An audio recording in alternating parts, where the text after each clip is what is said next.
Welcome to Man Does Tech, where I solve the problems you didn't even know you had.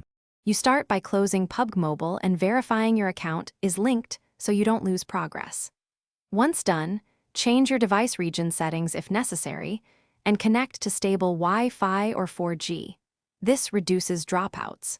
You should also install a reputable VPN and select a server located in the continent you want to join, because PUBG matches players by IP region. Make sure the VPN is ready before launching the app, so the game detects the new location immediately.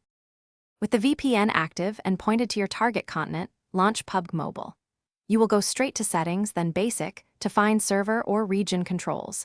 This forces the game to read your new IP and match you accordingly. Choose the continent or specific regional server you want.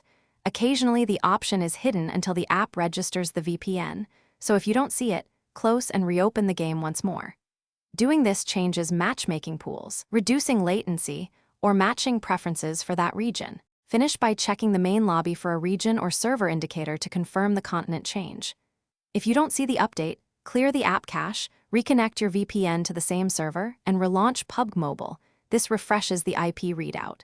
Be aware you may get higher ping, so test a quick match, and if latency is too high, select a different nearby server or VPN node. One key tip: use a paid VPN for consistent routing. Free services often cause unstable connections. Thanks for watching. If you found this helpful, don't forget to like and subscribe.